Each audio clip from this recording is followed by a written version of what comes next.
Tá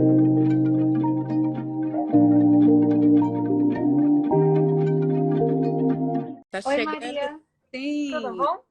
Oi, Tabata, tudo bom? Claramente Muito. você está passando mais frio do que eu. Nossa, gente, eu tô aqui no outono e tá chegando friozinho. Então hoje acho que tava 4 graus. Aí de manhã, assim, quando nasceu o sol já tava 8. Agora deve estar assim 11. Então eu acabei de andar na rua. Tá. Eu, como boa filha de nordestinos, odeio o frio com todas as minhas forças. Durmo de meia, agasalhada. Olha, Aham. eu adoro o friozinho, mas assim, não quer dizer que eu adoro o quente que a gente tem no frio, sabe? A lareira, a roupa. E aqui você passa, curiosamente, muito menos frio que aí no Brasil, porque quando está inverno aí, em São Paulo, pelo menos, as casas são geladas. Com E aqui o que certeza. a gente tem? Aqui a gente tem toda uma estrutura de proteção. Então, falando já, entrando no nosso assunto, quando a gente sabe qual é o inimigo, né? Quando a gente sabe que tem o frio, quando a gente sabe que a gente pode sofrer, a gente faz o quê? A gente cria calefação, a gente faz água quente, a gente faz estratégias para a gente poder viver melhor. E política pública para fazer essas estratégias, né? Então, que é que a gente está fazendo aqui? A mesma coisa, né? Pensando como ter políticas para a gente viver melhor. Como a gente vai se proteger daquilo que pode machucar, né? Tabata, primeira coisa, se apresenta aqui, acho que você é muito conhecida, mas como você se definiria hoje? Quem é você? Nas suas próprias palavras. Diga isso para quem está ouvindo a gente aqui. Tá bom. Primeiro, Maria, muito obrigada pelo convite. Estou muito feliz de estar aqui. Boa Uhum. tarde, 12h09 agora. Para todos que estão nos acompanhando, meu nome é Tabata. Eu falei já, sou filha de nordestinos, nascida e criada na periferia de São Paulo. Sou ativista pela educação, trabalho com educação já há muitos anos, justamente porque a educação mudou a minha vida. Então, sou uma grande defensora das Olimpíadas do Conhecimento, porque foi uma professora de matemática na escola estadual que me incentivou a participar das Olimpíadas de Matemática de escola pública. Isso me deu uma bolsa de estudos, me permitiu sonhar, construir um futuro diferente. Sou a primeira pessoa da minha família a terminar o ensino médio e acho que isso dá a dimensão do quanto que a educação transforma vidas. Sou formada em ciência política e astrofísica, uma combinação um tanto quanto diferente, mas que na minha Qual cabeça. primeiro? Como é que foi? Peraí. Eu parei na Olimpíada de Matemática, que você ganhou uma bolsa para estudar aonde? Quando eu Numa. estava na quinta série, eu participei da UBMEP, que é uma política pública que impacta milhões de alunos. E hoje, todos os anos, eu destino milhões de reais para as Olimpíadas de Astronomia, de Matemática, porque elas fazem uma diferença enorme. Eu ganhei uma bolsa numa escola particular, depois ganhei uma bolsa para estudar inglês, e com a ajuda dos meus professores, fui sonhando cada vez mais alto. Não é o tema da conversa de hoje, mas poderia ser. Eu sou muito crítica a esse conceito raso de meritocracia que a gente tem no Brasil. Não sei nem se ainda faz sentido falar sobre isso. E eu sempre enfatizo muito, Maria, que eu tô aqui porque eu tive professores que pagaram meu almoço todos os dias, que pagaram meu transporte, que foram atrás de livro, computador para eu poder estudar, que foram atrás de um curso de inglês, porque eles entenderam que com que eu vivi em casa, seja com o desemprego, às vezes, da minha mãe, do meu pai, com a dependência química do meu pai, com as dificuldades que a gente enfrenta na periferia, estudar é muito difícil. Então, é por causa deles que eu estou aqui. Isso me permitiu ganhar uma bolsa em Harvard, sei que você está aí pertinho. Eu estou aqui dentro, não estou pertinho. Você está dentro? Eu estou aqui dentro. Que massa! Você está onde? Olha aqui, eu vim achar, estou mostrando para vocês, é uma sala física real, porque, fazendo um pequeno parênteses, eu estou, né, em Cambridge, é a cidadezinha, tem até esse último sketch do Porta dos Fundos, né, que Eu dei muita risada. todo mundo está me mandando agora, e eu estava conversando com o Fábio Pochá para a gente fazer a live de ontem. Aí eu falei, ó, por acaso meu endereço é realmente, né, Cambridge, vírgula, Massachusetts. Então, eu vim para cá porque, assim como você, eu sou filha dos dois lados, né? Avós imigrantes que vieram pobres da Europa. Como você, é diferente, mas é também uma imigração não interna a um país, ela é externa, mas também é de gente que estava sem poder viver muito bem. E também a educação e a escola era um valor, era um princípio, e teve ajudas de várias gerações. Claro, não vou me queixar de forma nenhuma, mas fui convidada para estar aqui e deveria estar mergulhada aqui muito mais. Hoje à noite eu tenho que dar uma palestra para um departamento de cinema para falar de Brasil também e de luta, cinema brasileiro, Bacurau. E a minha cabeça, assim como a sua, está no Brasil, né? Em vez da gente...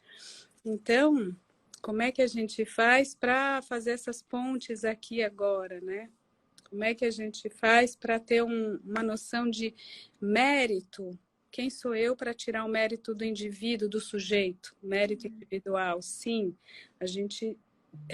Eu trabalho com subjetividades e com implicação subjetiva. É até um conceito para a gente. A gente se implica com aquilo de que a gente até se queixa, até o nosso sintoma. Isso é muito importante. Não é culpa do pai, da mãe, do governo, de quem me deu, de quem não me deu. Só. Mas o que a gente faz com aquilo que a gente recebeu ou não recebeu. E tem um saber fazer e tem a política pública para propiciar oportunidades a todos, não é? Mas você estava se apresentando, tá? Só peguei... Não, é isso, assim, como talvez um resumo, trabalho com educação desde os meus 14, 15 anos, quando eu me juntei com alguns amigos e comecei a ir todo domingo para escolas públicas dar aulas de matemática, astronomia, tentar compartilhar todo esse mundo que eu estava conhecendo. Me formei em ciência política e astrofísica, minha tese de graduação foi sobre educação pública do Brasil. Então, você fala, né? Eu fiquei os 4 anos aí em Cambridge, nos Estados Unidos, com a cabeça no Brasil. Fazendo projetos de educação aqui, pesquisando a nossa educação pública. É assim que me formei e voltei. E muito com esse sonho maluco que eu tenho de que a gente tem a melhor escola pública do mundo. Melhor, top, assim, a número 1. A gente tem ou esse é o sonho? Não, esse é o sonho. A gente está bastante distante desse sonho.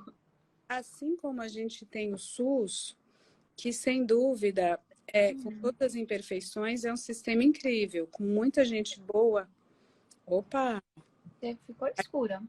E a gente, peraí, talvez a gente tenha que ir lá acender a luz, sabe? Ela é sensível ao movimento, então de vez em quando a gente tem que andar e se movimentar, que eu estou numa grande sala aqui de reunião. E eu acho que as pessoas se movimentam mais que a gente falando aqui, né? Sim.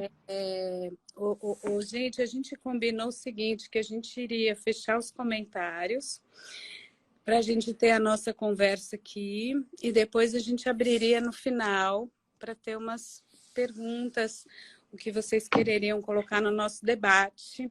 A nossa conversa é livre, né, Tabata? Mas a gente combinou algumas linhas que acho que todo mundo vai captar aqui. O primeiro é mulheres, né? É inevitável falar um pouco do que lugar nos é concedido, o que a gente faz com isso, e uma derivação, mulheres na política. Como é que é essa luta? E eu queria ouvir, né, Tabata, assim, como é que é os bastidores de um congresso? Como é que é isso? Ser mulher, ele faz alguma diferença? Como é que é esse jogo? Se você puder contar para a gente. Reeducação, que a gente já começou aqui até na apresentação. Você viu que tem gente que está falando aqui, né? Lula já me contou que a Tabata é ministra da Educação, né? Gente... Não, a figura do professor, acho que isso também é algo muito importante, do professor e da professora, e falar desse momento específico de luta, desse momento histórico. A gente está numa encruzilhada histórica, por isso que, mesmo eu estando aqui, tendo tanto trabalho para fazer, a gente não está nem dormindo muito bem, né, Tava? Que a gente está. Imagino você... eu estou tendo que trabalhar em 2 países, conversando com muita gente, organizando muitas coisas para a gente fazer pontes. Essa série de lives reta final. E é uma reta final que pode nos levar a um precipício muito grande. Então, é isso que a gente está também conversando aqui, de maneira o mais cívica, civilizada e cívica, civitas, aquele cidadão que está no exercício dos seus direitos civis. Como é que a gente vai criar condições para que isso seja ampliado, estreitado, né? Censura não, sem dúvida, censura não. E fake news também não, né? Então, uma coisa é censura, outra coisa é o crime.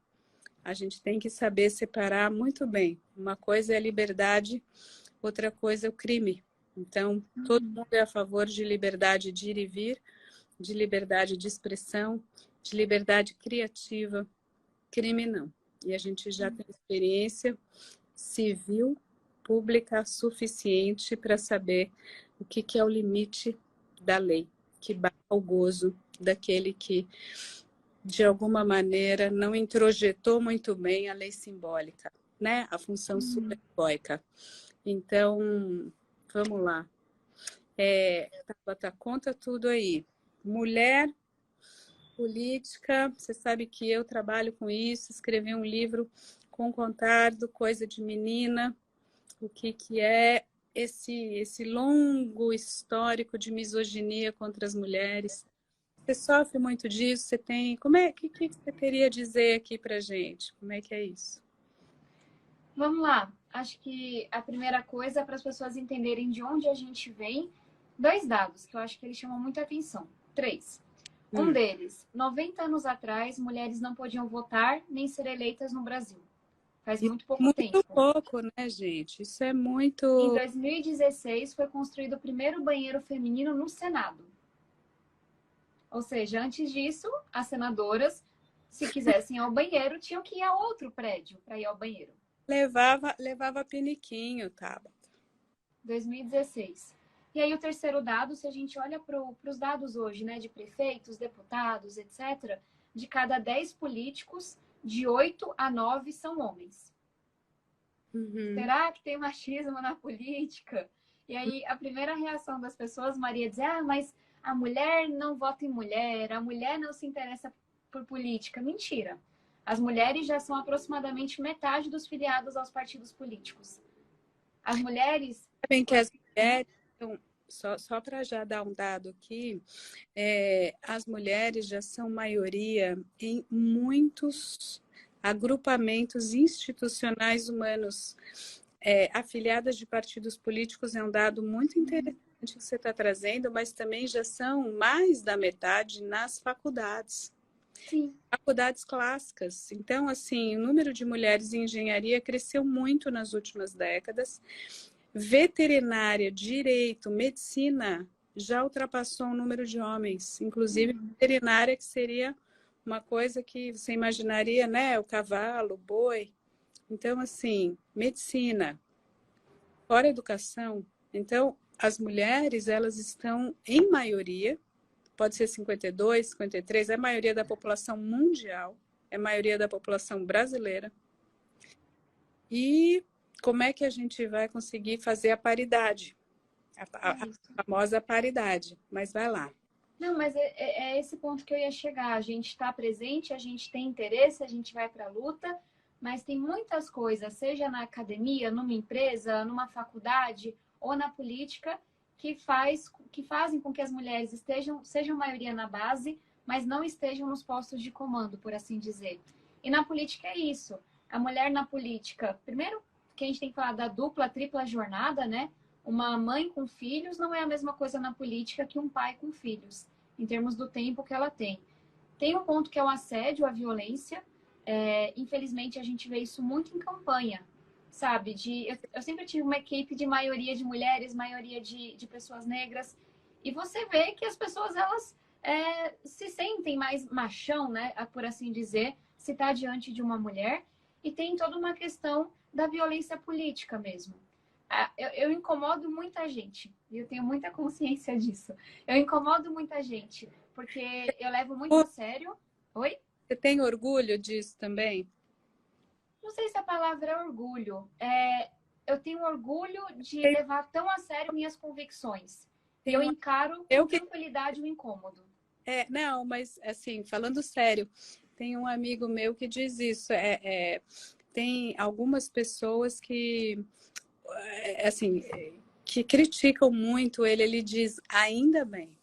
Isso, muito bom. Isso é a melhor coisa, porque amor é muito fácil. Eu quero pegar o ponto nevrálgico. Essa expressão é ótima, né? O nervo.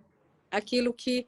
Então, assim, de alguma forma... Por que você acha que você incomoda tanta gente? Vamos entrar aí que eu achei interessante. Mas só para dizer que eu não estou no nível de evolução do seu amigo, tá? Se eu pudesse incomodar menos. Mas é assim, eu sou uma pessoa muito idealista, muito convicta. Eu sou super aberta ao diálogo, sou muito da moderação. Se a gente conversar, se me apresentar os dados, eu mudo de ideia. Mas quando eu acho que uma coisa tá certa, eu vou para cima. Não importa se alguém vai ficar incomodado, não importa se vão me retaliar. E aí acho que tem dois pontos que eu incomodo. Um é o centrão, é o fisiologismo. Eu sou muito firme no combate à corrupção. E eu trabalho junto com alguns parlamentares, um time, e a gente já conseguiu devolver 2 bilhões de reais para os cofres públicos. Ou seja, 2 bilhões de reais que iriam para esquema que a gente interrompeu. É claro que tem uma galera muito incomodada comigo, porque é o interesse dessa galera.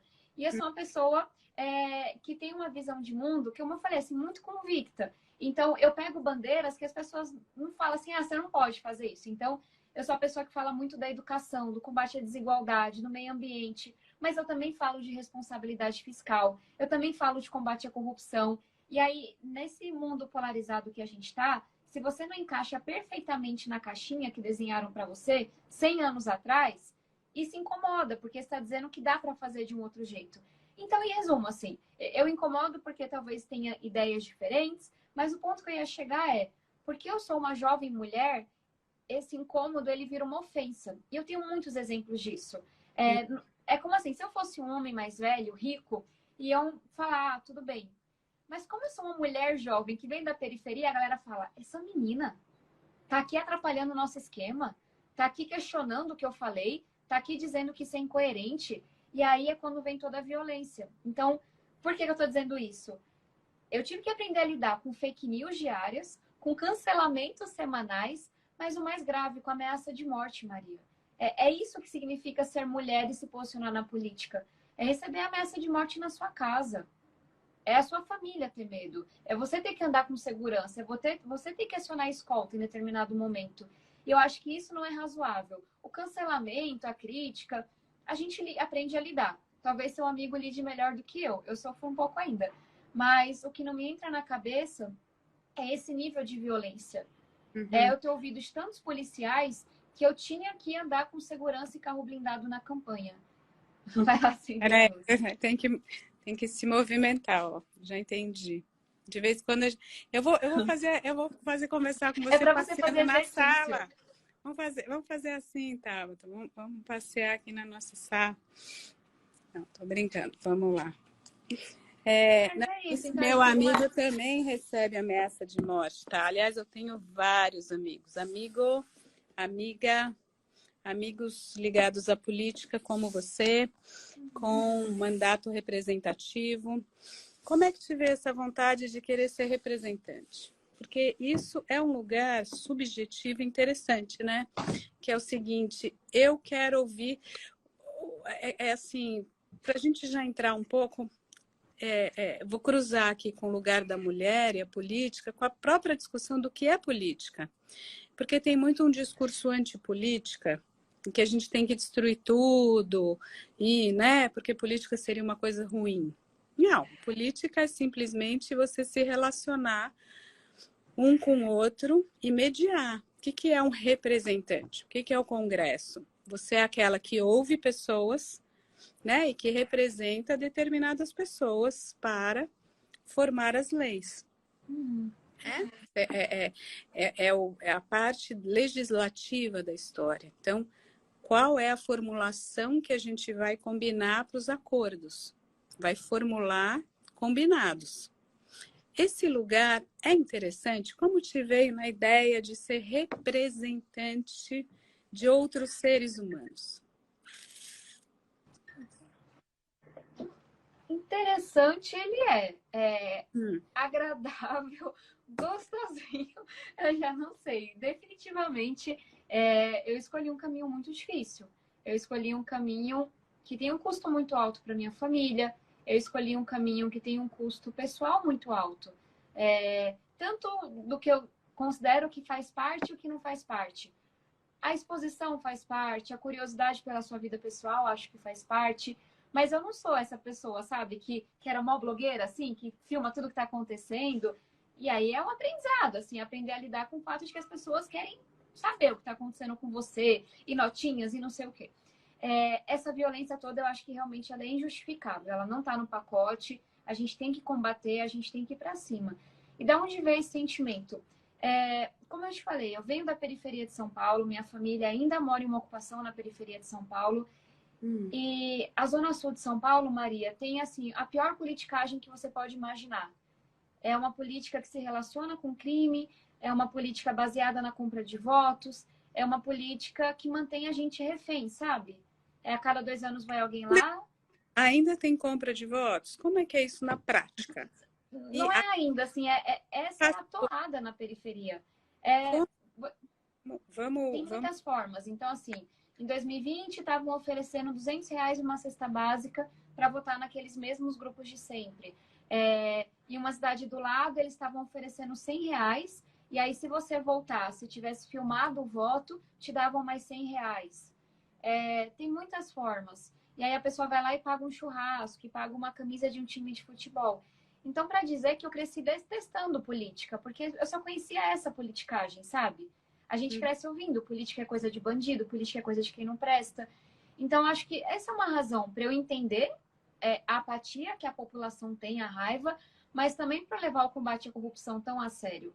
As pessoas não acreditam na política porque elas sabem que tem corrupção, porque elas sabem que tem desvio. O Bolsonaro, faz um mês, tirou dinheiro da farmácia popular para colocar no orçamento secreto. Ou seja, tirou dinheiro de remédio para poder comprar o parlamento. Então, assim, eu cresci com muita raiva mesmo dessas coisas. E aí a vontade de me candidatar veio 100% da educação. Foram alguns anos, assim, dando aula, trabalhando em secretaria de educação, fazendo pesquisa, enchendo o saco de política, abaixo-assinado, protesto. Mas chega uma hora que você cansa. E você cansa porque eles não te ouvem. Eu tenho 20 exemplos para te dar de prefeito que não me recebeu depois da eleição, prefeito que fez uma promessa e nunca cumpriu, o outro que acabou com um programa para não dar ibope para quem veio antes. Então veio muito disso, sabe? Cara, eu tô cansada. Eu tô aqui batalhando pela educação, terminei a faculdade, voltei imediatamente pro Brasil. Sabe, era bem na mão de poder receber muito dinheiro, porque eu sou idealista, eu queria essa mudança. E aí teve uma hora que eu entendi, muita gente está entendendo isso. A mudança que eu quero, ela é política, não tem essa de não gostar de política. É aqui que as coisas vão acontecer. Na verdade, o que é política? É o que a gente faz desde o berço.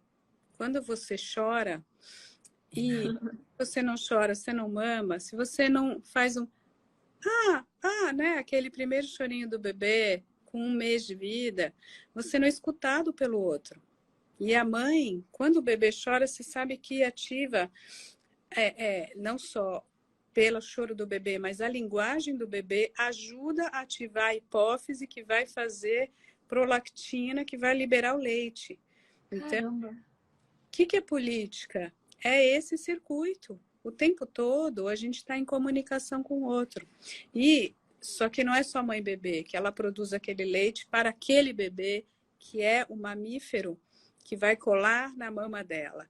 Você imagina várias mamas com vários grupos de interesses e com seus mediadores. É mais ou menos isso que é o mundo, né, gente? É uma metáfora é uma imagem meio estranha, mas assim, muitas vacas leiteiras e muitas pessoas colocando leitinho nessas vacas, que chamam as taxas, né?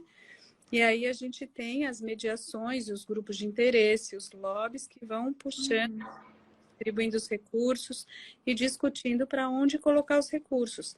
Não existe mundo sem política. Não existe antipolítica. Isso é um sonho. Isso é um delírio. Não existe. Não existe não corrupção. Uhum. Me perdoa, viu, Tabata? Mas agora sim é um pequeno papo reto. Eu discordo um pouco de você nesse sentido, mas termina. Vai, vamos. Não existe no seguinte sentido. Qualquer canal institucional, ele tem um fim. Uhum. Tem, né? A escola deve educar. O hospital deve tratar. O templo deve ser um lugar de conexão com a transcendência. As instituições políticas devem fazer essa mediação e separar o privado do público. Qualquer uma dessas instituições, o casamento, né, deve ter harmonia e fazer a reprodução da vida, a educação, formação dos seres. Qualquer projeto que tenha um ideal, ele vai ter um corrompido no sentido de que a gente não é assim, isso não é humano, aqui está o ideal e aqui está o caminho. Sempre a gente vai fazer corruptelas, sempre vai fazer desvios. A gente tem que levar em consideração a possibilidade do desvio, que é humano, que é estrutural do humano, senão a gente se desilude, fica com muito ódio, fica com muito ressentimento e quer destruir. Então a gente fala, agora vamos destruir isso daí, tudo isso que está aí. Aí a gente... Mas você concorda que é possível e é importante a gente estar sempre combatendo essa corrupção de forma estrutural? Não só acho que é possível, como é necessário. Uhum. Sim, o que eu quero só dizer é que a gente tem... O que eu queria atacar aqui? Uma lógica idealista, purista. Porque qual é o risco do idealismo e do purismo? Você falar, tem que ter a raça pura. Tudo que não é puro, eu vou fazer o quê? Extermínio. Tem que ter corrupção zero e tem que ter, todo mundo é ladrão. Então, o que eu faço? Mato todo mundo e destruo. Eu autorizo em mim a lógica destrutiva, que é a estrutura do fascismo. Isso tem tudo a ver com o momento que a gente está vivendo no país, né? Tudo a ver. Então, assim, não dá para dizer que é corrupção zero. É a linha, é o ideal, sem dúvida. E educação, sem. Mas a escola, ela vai deseducar também? Vai. Então, a gente tem que saber. Aceitar, saber, pesquisar. E dois, lutar contra. Mas você tem que saber. O casamento vai ter irritação, ódio, ataque, sabotagem, traição? Vai. Mas a gente tem que, saber, reconhecer, pesquisar, e dois, lutar contra. Então, a gente tem que fazer uns combinados, do tipo, ó, vamos, Tabata, a gente está aqui numa relação, tá tudo ótimo, mas vamos combinar, se a gente se trair, se você quer saber, você não quer saber, a relação é aberta ou fechada, você vai me pôr para fora de casa, né? A gente faz micro combinados e estruturas e estratégias de defesa para aquilo que corrompe o ideal primário da ação, para qualquer coisa. Então, a gente tem que ser adulto, não pode ser infantil reclamando, ai, mas roubou. Gente, o Estado moderno, ele tenta o tempo todo fazer separação público e privado. E isso não acontece nunca. Há séculos, há milênios. É que a modernidade é que combinou o Estado. Vou dar minha passear. Vou passear aqui, gente, mas tudo bem, vamos lá. Antes era legítimo, porque o faraó, o rei, ele podia ter tudo, não era roubar, porque era dele. Quando a gente fala o Estado moderno, ele é impessoal, ele é vazio. A cada X anos a gente vota, entra alguém, faz o trabalho de interesse público e sai. Aí a gente fala, ó, o interesse é público, não pode roubar. Só que a gente tem que saber que há esquemas, há tentações, a gente tem que lutar contra isso. Tanto que a gente tem a transparência, tem... Posso falar um negócio rapidinho? Tem tudo a ver com isso. Fala tudo. Isso eu me lembro de uma conversa, eu acho que foi na FAP, eu acho, mas eu vou lembrar direitinho, que era sobre o tema de combate à corrupção. E eu fiz toda uma defesa de que a gente tinha uma linha no Brasil que não funciona de querer proibir. Assim, tá proibido, vou aumentar a pena. Cara, não funciona. E eu defendi uma visão que eu considero mais moderna de transparência, que eu acho que está muito conectado com o que você está falando. Sim. Sabendo o que acontece, vamos jogar o máximo de luz possível para a gente poder punir, para a gente poder... E aí, 2 exemplos que eu acho que fica bem simbólico. O lobby não é regulamentado no Brasil. Ou seja, o lobby acontece. É claro que acontece. Ele pode ter um interesse bizarro de um setor que está lá para conseguir uma vantagem. Ele pode ter um interesse nobre de uma ONG que vai lá lutar pela primeira infância, mas ele acontece. E aí tem uma turma que quer proibir o lobby. Isso é impossível. Sabe, o Congresso vai continuar se relacionando com ONGs, com a iniciativa privada. Qual que é a minha bandeira? É a gente regulamentar o lobby. É a gente dizer quais são as regras. Então, assim, meu amigo, ó, tem que acontecer isso, isso e isso. Tem que reportar para não sei quem. É esse órgão que vai acompanhar. É assim que a população vai saber. E aí tem essa é uma proposta que já apresentaram, que eu defendo. E aí tem uma que eu apresentei, e vou finalizar com ela, que tem a ver também com essa linha de proibir. É conflito de interesse. Todos os dias, a gente tem parlamentares, que é dono de empresa X, é acionista de empresa Y, que votam matérias que vão beneficiar a sua causa. E aí, ao invés da gente tentar proibir, demonizar o conflito de interesse, a minha proposta, inspirada na França, essa vai demorar da gente conseguir aprovar, é que todo parlamentar tem que declarar seus conflitos de interesse, ou seja, um portal em que a gente saiba de quais empresas aquele parlamentar é acionista, onde que ele investe o dinheiro dele, quais são as fontes de recurso dele. Então, eu vou dar meu exemplo. Eu tenho 3 fontes de recurso. Salário, o dinheirinho que vem do meu livro, que é pouquinho, mas eu sou muito grata por ele. E também quando eu escrevo uma coluna para o jornal. E aí, a minha ideia meu projeto que eu já apresentei, cada parlamentar listar suas fontes de renda, os conselhos que faz parte, as ONGs, porque na hora de uma votação, a população, algum órgão pode recomendar que aquele parlamentar se abstenha. Faz sentido? Eu acho que tem tudo a ver com essa linha. Assim, gente, conflito de interesse existe, corrupção vai existir, vamos jogar muita, muita luz. E ontem eu até aprovei um projeto meu, que é para a gente ter mais dados sobre contratações públicas. Porque aí assim a gente consegue fiscalizar. Fez sentido para mim, concordo muito. O que a gente está falando, assim, usando meu campo, né?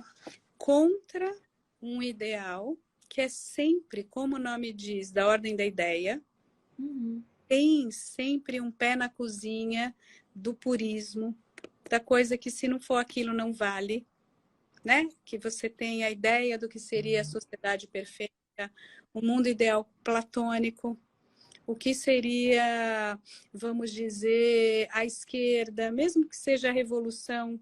Por isso que se apanhou tanto com a bendita reforma da Previdência, né, Tabata? Nem quero, assim, ainda bem que a gente não está com muito comentário aqui, mas a gente apanha quando a gente faz a bendita Realpolitik, a política... Mas aí eu sou obrigada a fazer um pequeno comentário. Então, o Lula fez a reforma da Previdência, a Dilma tentou fazer a reforma da Previdência e não conseguiu por falta de apoio no Congresso. O Ciro defendeu a reforma da Previdência e eu tenho certeza que, se eleito, Lula não vai revogar a reforma da Previdência. Então, eu ouso dizer que foi um voto de esquerda que a esquerda não teve coragem de dar. Não, Tabata, a gente está alinhado no seguinte raciocínio. A vida, ela não é nem a direita nem a esquerda. A vida é real. Não, claro, a gente, sem dúvida, tá muito óbvio qual que é a minha posição e qual é o campo onde estou. Assim, não tem dúvida quanto a isso. Mas o que eu quero dizer é, se a gente está muito apegado à ideia ou da raça pura, ou do universo sem luta de classes, por exemplo, e que nada daquilo importa, então a gente não pode cooptar nem com Alckmin, nem com Lula, nem com PT, nem com PSDB, nem com reforma da Previdência, ou reforma trabalhista, ou regulamentar o lobby, coisa de americano que eles fazem aqui nesse Congresso, entende? Se a gente começa a recusar tudo que seria sujo, vil, corrupto, a gente está, na verdade, numa lógica religiosa, ligada ao ideal. É isso que eu estou querendo colocar. A gente tem que mudar de paradigma mental. É muito profundo isso. A gente está falando todas essas pequenas, todas essas coisas muito práticas e concretas, todas elas não seriam tão difíceis. Eu concordo com você, a gente tem que saber, isso acontece, então vamos regulamentar? Vamos jogar sim. Quando que a gente vai achar isso de uma obviedade incrível? Quando a gente parar de ficar sonhando com mundos perfeitos que não existem, onde não haveria corrupção, onde não haveria lobby, onde não haveria conflito de interesse, onde não haveria o jogo do forte contra o fraco, onde haveria uma igualdade perfeita. Gente, vamos acordar, isto não existe. Por que que isso é muito importante? Porque o amor ao ideal, ele está na base do ódio. Isso que é a base do ódio. A base do ressentimento é quando você fala, você me traiu. Eu luto pelo meu país, eu luto pela minha nação. E agora, eu acho que a gente também não pode escapar disso, né, Tabata? A gente está num momento histórico que é fundamental, em que a gente está sendo enganado justamente com o discurso idealista, que vai falar, ó, tá tudo errado, vamos destruir tudo que está aqui, porque eles se sujaram as mãos, mancharam, é só ladrão, é só pedófilo, é só comunista, é só gente sem Deus, é só abortista. E aqui a gente tem o enviado, o Messias. Olha só como é evidente a lógica religiosa idealista enganadora, gente, isso é enganação. Então, a gente discutia ontem na live com o Pochá, assim, um sonho de dizer, bom, eu estou no lado correto da história, eu tenho uma superioridade moral, porque eu amo o Brasil e eu vou fazer o novo Brasil. É o Brasil do futuro e não do atraso. Tudo que vocês fizeram era só roubalheira, presidiário, é só vendido, é só politicagem. Gente, essa é uma distorção, é uma enganação retórica, não é? Sim, e se eu puder até responder, ainda dentro desse arcabouço, essa forma religiosa de pensar o mundo, me entristece muito ver, porque a gente fala muito do quanto que a religião está impactando a política, mas é a primeira vez que eu vejo a política impactando a minha comunidade religiosa, que está completamente dividida. E eu estava conversando com o professor Wilson, que é da UFBA, e ele é teólogo de formação, e ele trouxe uma resposta que não ainda dentro desse arcabouço religioso, que eu achei muito poderosa, assim.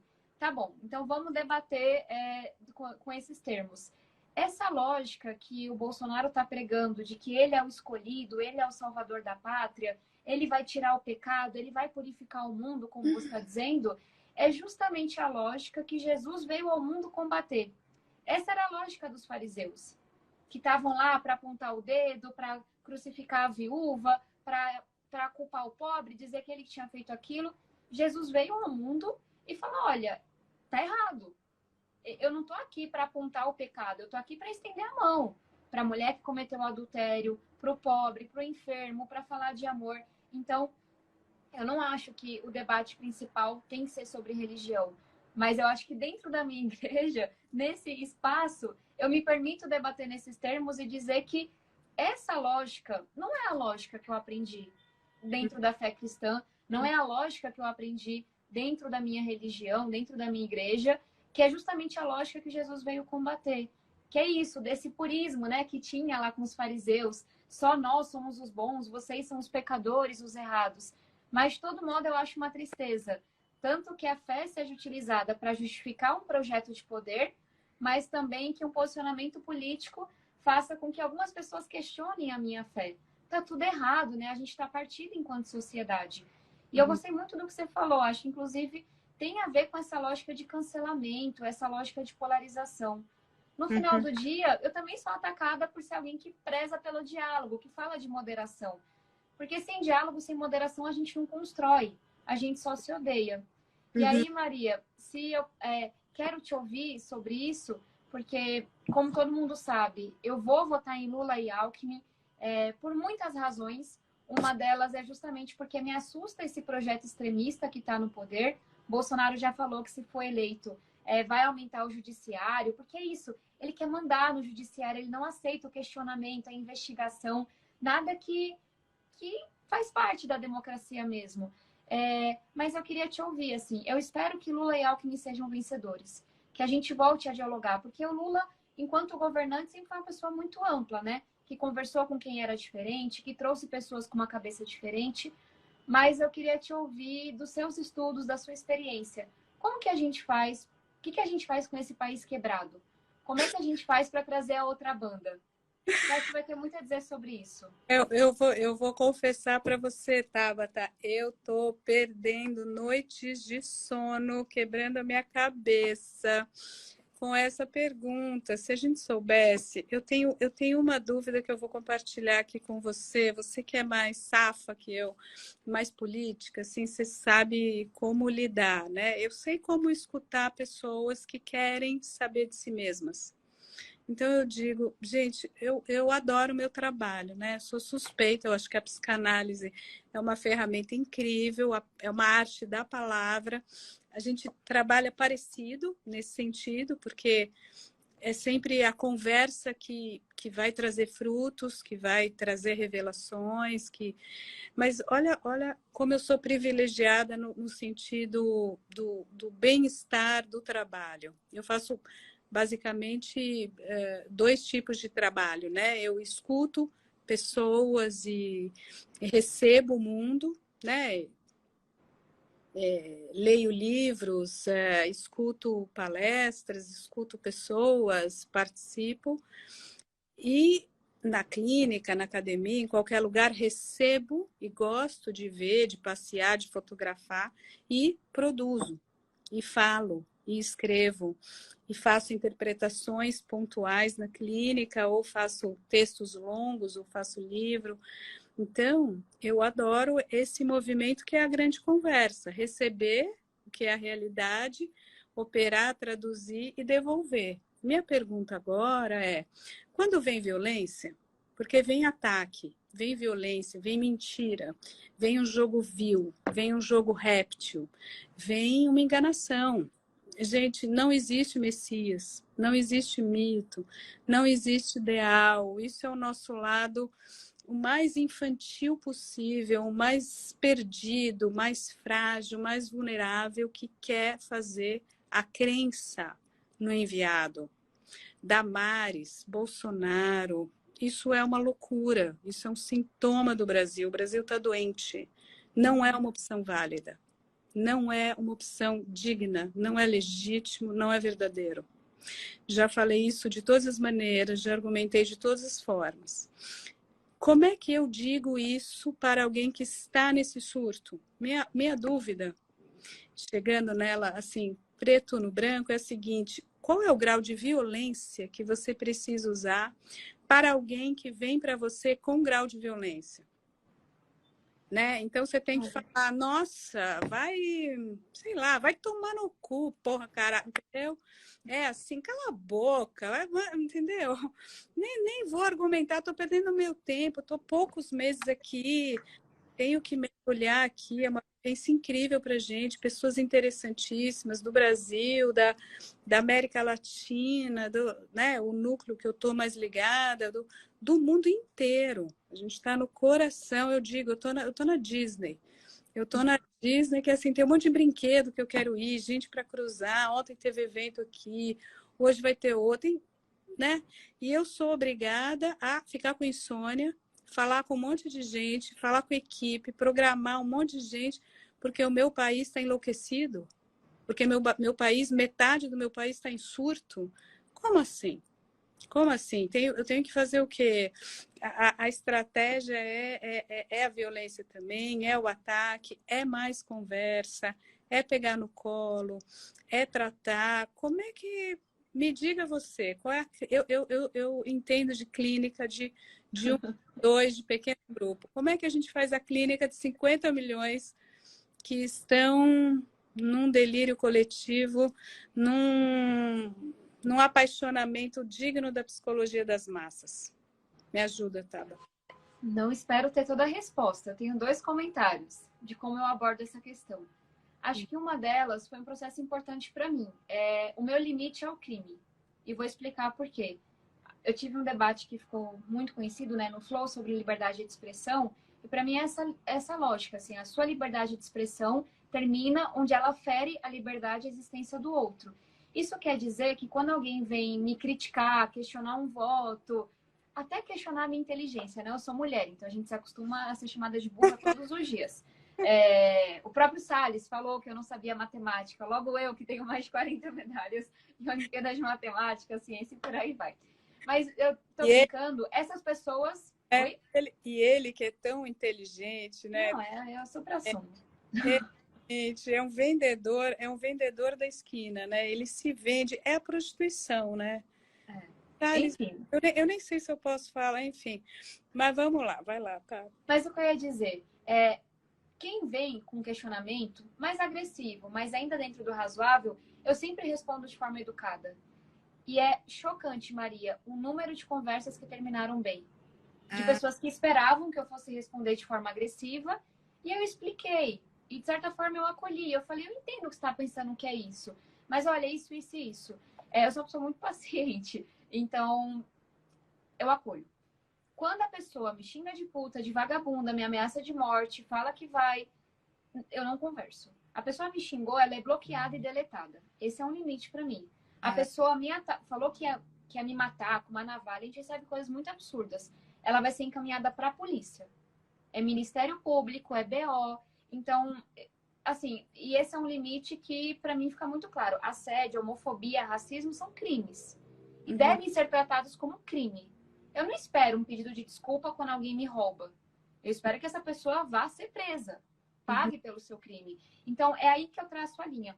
Isso para dizer que tem pessoas que, ou por suas atitudes criminosas, ou porque realmente não querem ouvir, só sabem xingar, eu não vou atrás delas. Mas tem uma imensa maioria que realmente está indecisa, que realmente está confusa, que realmente tem dúvidas. Porque está lendo fake news, não sabe no que mais acreditar. Então, nesse momento, eu não me preocupo, talvez, com aquele extremo que não quer ouvir, que está disposto a cometer crime. Não. Mas eu me preocupo com esse meio. E é com esse meio que eu tento dialogar todos os dias. Vamos focar no meio. Ó, eu reabri aqui os comentários para a gente ter esses minutinhos finais. Gente, vamos conversar, vamos ouvir, vamos fazer ponte, vamos aproveitar a presença da Tabata aqui. Tá ralando, né? Tá trabalhando. Você tem que ser nossa presidente, Tabata. Aguarde essa moça, gente. Vocês estão entendendo que ela vai... Graças a Deus, sou muito nova. Vai vendo. Vamos aproveitar aqui, vamos trazer perguntas. A gente falou um monte de coisas, né? A origem, democracia, esquerda, mulher, ameaça, crime, limite para cada um no sentido da lei, estruturas de posicionamento diverso. Just 5 minutes, thank you. Vai ter uma reunião aqui e aí eles me deram. Então, gente, a gente tem 4 minutos aqui. Professores, a gente não falou disso, Tabata. Vamos falar nesses 2 minutinhos de professores. Assim, eu acho que é a figura transferencial fundamental da escola. Não, da escola e da vida. Não tem como você se transformar sem uma figura para quem você suponha um saber. Sujeito suposto saber é a base da transformação. Concordo 100%. A gente vive um Brasil tão pobre, tão desigual, que raça, formação dos pais, local de nascimento, tudo isso determina o tamanho dos sonhos que nossas crianças têm, onde elas se veem, até onde elas vão. E dos fatores externos, que não são intrínsecos à família, quão bom é o seu professor é o fator mais importante para o seu sucesso. Para saber se você vai conseguir ou não quebrar o ciclo da pobreza, se você vai conseguir ou não sonhar com ensino técnico, uma faculdade, uma profissão. E aí a gente tem um longo caminho pela frente. São poucos minutinhos para falar de um tema tão importante. É verdade, mas não podia deixar de ter, Com né? certeza. E aí um dia, talvez a gente possa fazer uma conversa sobre educação. Eu fiz ontem, o Haddad é o nosso candidato aqui ao governo de São Paulo e a gente debateu 1 hora educação. E a gente falou sobre a importância da gente tornar a carreira mais atrativa, olhar para a valorização salarial, pagar bolsas para os melhores alunos que têm um desempenho no Enem, virem ser professores, reformular a formação inicial, que ainda é tão teórica, que está sendo de tão baixa qualidade por ensino à distância na rede privada. Então, tem brigas, tem missões muito importantes nessa área. E aí eu queria só trazer um ponto que é saúde mental. Tem um projeto que eu aprovei na Câmara, que está no Senado, que olha para a saúde mental dos profissionais da educação. A gente tem uma epidemia silenciosa nas escolas públicas. Eu tenho um compromisso de campanha, que é criar a primeira bancada da saúde mental científica da história do Congresso. Eu queria muito te convidar, Maria. Se você topar vir tá junto, você é nossa conselheira, depois eu te chamo. Mas que tem tudo a ver com esse tema. Você sabe que eu trabalho nos bastidores com várias iniciativas, né? Porque a clínica eu adoro, mas assim, primeiro eu não tenho muito tempo, e segundo, você fala com 1, 2, 10, 20 pessoas. Então eu faço vários outros trabalhos de bastidores, de supervisão, de pensar, né, estratégias, políticas públicas para tentar chegar em mais pessoas, filigranar, né? Entrar. Então, estou super dentro, vamos fazer união, né, gente? Vou te encher o saco, então, vou te acionar depois. Por favor, encha tudo que eu puder preencher e tudo que vai ter sempre um pedacinho de vazio, né? Porque ele faz sonhar. Gente, vocês viram que vai começar agora um evento no lugar que eles me emprestaram. Tabata, obrigada mesmo. Muito obrigada. Salva, vai, gente, porque agora eu tenho uma internet muito decente, então vai dar tudo certo. Como ajudar o Brasil? Teve essa pergunta aqui, é o que a gente está tentando, né? Cada um na sua casa, no seu, né? Como ajudar Acho o que falar com quem está indeciso é um passo importante, sem preconceito, sem julgamento, sem arrogância. Pergunta para a pessoa qual é a sua preocupação, qual foi a notícia que você leu que se angustiou. Me manda uma mensagem, tá? Mas também manda aí os dados do orçamento secreto, da educação. Acho que conversar com quem está indeciso é uma boa forma de ajudar o Brasil nesse momento. Então, tá bom, gente. Valeu. Boa sorte para todos. Muito obrigada. Aproveita aí. Muito. Vamos lá. Você também. Beijo. Um beijão. Foi um prazer. Tchau, tchau. Tchau. Oi, se você gostou desse vídeo, eu te convido para se inscrever no canal e ativar o sininho para receber as notificações em primeira mão e acompanhar as várias ideias que circulam por aqui. Te convido também para acompanhar as outras redes que estão aqui na descrição. A gente vai se vendo por aqui. Até a próxima!